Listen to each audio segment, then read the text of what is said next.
Hola, vamos hoy día a continuar con los modelos atómicos.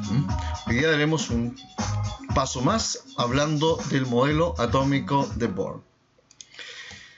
Si recordamos un poco, ya vamos a ver este modelo. Demócrito, filósofo griego, junto con Leucipo, establecieron que la materia estaba formada de pequeñas partículas indivisibles llamadas átomos. Y Dalton en su teoría también lo afirma.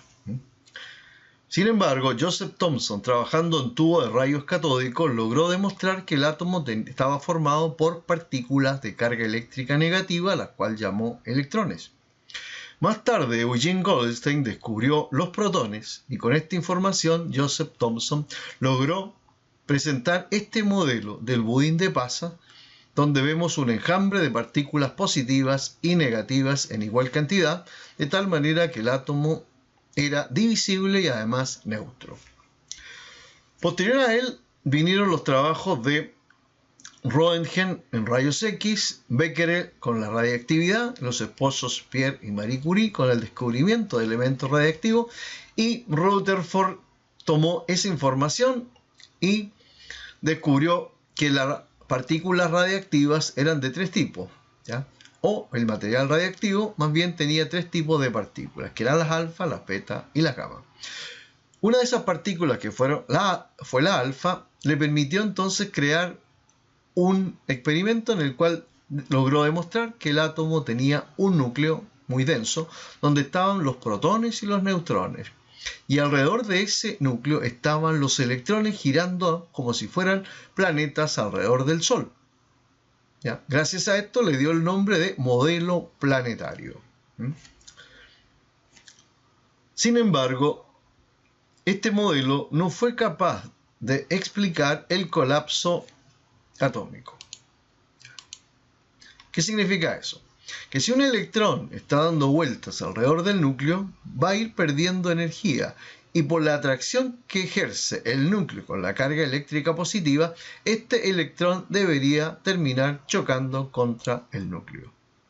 Fue Niels Bohr quien logró demostrar que los electrones tenían un comportamiento diferente y que mientras giraran en su órbita no iban a perder ni ganar energía, de manera que iban a permanecer con una energía constante. Bueno, toda la teoría del átomo de Niels Bohr fue basada en el conocimiento de los espectros, principalmente del espectro solar y posteriormente del espectro atómico. Para poder entender un poco lo que hizo Niels Bohr, vamos a recordar algunos conceptos o aprender algunos conceptos si es que no se lo saben. Vamos a estudiar la naturaleza electromagnética de la luz, entendiendo que una onda es un medio de transportar energía y la luz es un conjunto de radiaciones electromagnéticas. Bien. ¿Qué características tiene una radiación electromagnética? Si vemos acá, una radiación electromagnética se caracteriza por tener una longitud de onda y una frecuencia. Vamos a representar con la letra griega lambda la longitud de onda y con la letra griega nu la frecuencia. ¿Bien? Y acá tenemos que el producto de la longitud de onda por la frecuencia se hacen iguales a la velocidad de la luz. De manera que si yo reemplazo o despejo la longitud de onda, va a ser igual a la velocidad de la luz partido por la frecuencia. Si yo despejo la frecuencia, va a ser igual a la velocidad de la luz partido por la longitud de onda. De tal manera que la longitud de onda y la frecuencia son inversamente proporcionales. Aquí vemos dos ejemplos. Esta es una onda que tiene una mayor longitud de onda si la comparamos con la que está abajo, ¿ya? Pero al tener una mayor longitud de onda tiene una menor frecuencia. Esta onda de abajo, por tener una longitud de onda menor, tiene una frecuencia mayor. Ahora, ¿qué relación tiene la frecuencia y la longitud de onda con la energía? La energía es directamente proporcional a la frecuencia e inversamente proporcional a la longitud de onda. De manera que mientras más grandes sean las ondas, la radiación va a tener menor energía. Mientras menos sea su longitud de onda y mayor su frecuencia, la energía de estas ondas va a ser mayor. ¿Ya? El espectro solar nos permite entender un poco más sobre la frecuencia y la radiación de estas ondas. Por ejemplo, partimos del espectro solar con las radiaciones más peligrosas, las que tienen una frecuencia muy baja y por ende, una frecuencia muy alta y por ende una gran energía. Y a medida que vamos avanzando hacia la izquierda, nos vamos dando cuenta de que las radiaciones van aumentando su longitud de onda, van disminuyendo la frecuencia y por ende la energía. Y así conocemos entonces nuestro espectro solar, parte de los rayos gamma, que son muy peligrosos, mutagénicos, los rayos X, la radiación ultravioleta y entramos al espectro visible. Luego viene la radiación infrarroja, microondas, ondas de televisión acá y ondas de radio. Si vemos el espectro visible, nos vamos a dar cuenta de que el espectro visible comienza con la radiación violeta y termina con la radiación roja. En longitud de onda, la violeta empieza en los 3900 Armstrong de longitud de onda y termina en los 7000 Armstrong de longitud de onda.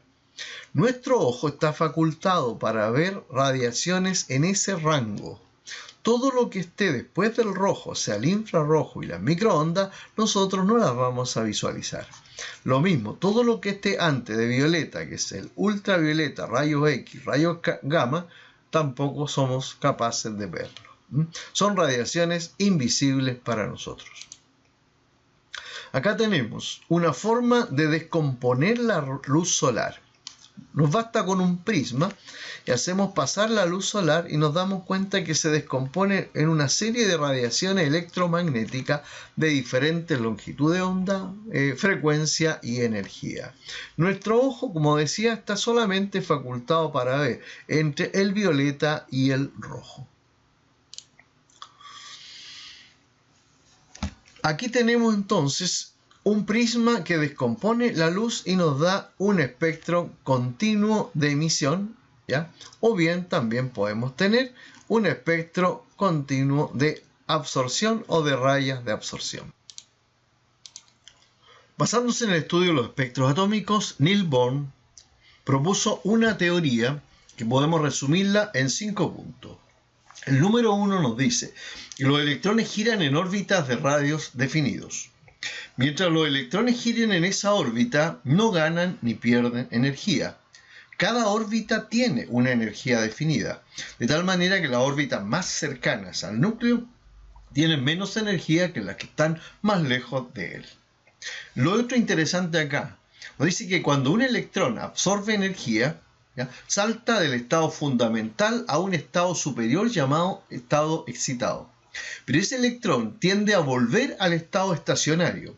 Cuando lo hace, libera la energía absorbida, que depende de la radiación, en el fondo de la frecuencia de la radiación y de la longitud de onda que había absorbido. Es decir, si absorbió una energía de una determinada frecuencia y longitud de onda, ¿ya?, esa misma energía la va a liberar en forma de radiación electromagnética, formando lo que nosotros vamos a ver, los espectros atómicos. También es importante mencionar que Niels Bohr, mediante la fórmula 2n², logró determinar cuántos electrones deberían haber por nivel. ¿Ya? De manera que en el nivel 1 máximo habrían 2 electrones. En el nivel 2, vamos a ver acá, 8. En el nivel 3, 18 y en el cuarto nivel, 32 electrones.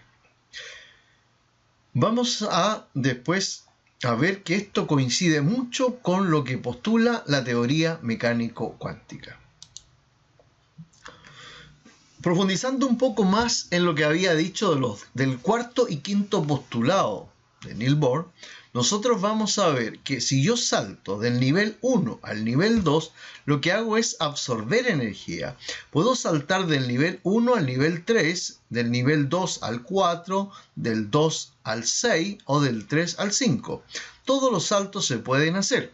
Ahora, los saltos más energéticos van a ser, de acuerdo al diagrama, aquellos que sean de más arriba hasta el nivel más inferior. Nosotros dijimos que la radiación ultravioleta era altamente energética, ¿o no? Eso significa que si se logró mediante un salto de un nivel 2 a un nivel 1 o de un nivel 5 a nivel 1, la radiación va a ser más energética mientras más distancia haya entre el nivel del cual salta al nivel fundamental. Acá vamos a explicar también el punto 4 y el punto 5. Por ejemplo, aquí hay un espectro del átomo de sodio que da una llama de color amarillo. ¿Cómo se logra eso? Cuando nosotros aplicamos aquí mediante el calor que está acá del mechero, ¿ya?, y pulverizamos un poco de la sal de sodio, ¿qué va a pasar? Los electrones van a saltar de un nivel inferior a un nivel superior, pero van a tender a devolverse al estado estacionario. En ese momento emiten una radiación electromagnética de color amarillo para el sodio. En el caso del potasio es un violeta, ¿ya? ¿Y cuándo se logra esto? Igual, cuando una sal de potasio se hace pasar por la llama, los electrones absorben energía y saltan a un nivel superior. Pero esta llama se va a dar cuando los electrones se devuelvan al nivel estacionario, emitiendo la radiación electromagnética que les da ese color. En el caso del cobre, hay sales de color verde y azul, los sulfatos azul, los cloruros verde. ¿Cuándo se consigue esto? Exactamente igual que en el caso anterior. Cuando los electrones vuelven al estado estacionario es cuando se libera esa energía. Pero para poder conseguir esto, primero tuvimos que hacer un salto. Aplicando energía, los electrones saltaron a un nivel superior y luego se devuelven emitiendo la energía que habían absorbido al principio. De esa manera tenemos un espectro del cobre. Bien, acá tenemos también un nuevo ejemplo. Si yo salto del nivel 2 al nivel 3 y luego vuelvo al nivel 2, ¿ya?, voy a emitir una radiación de color rojo. Si yo salto del nivel 2 al nivel 4, voy a absorber una radiación, ¿ya?, equivale al verde. Pero ¿cuándo voy a manifestar el verde? Cuando me devuelva al nivel donde estaba. Es decir, cuando salte del nivel 4 al nivel 2. El azul lo voy a conseguir ¿cómo? Primero absorbiendo energía para pasar del nivel 2 al 5 y luego voy a emitir o remitir esa energía en forma de radiación cuando salte del nivel 5 y me devuelva a donde estaba, que es el nivel 2.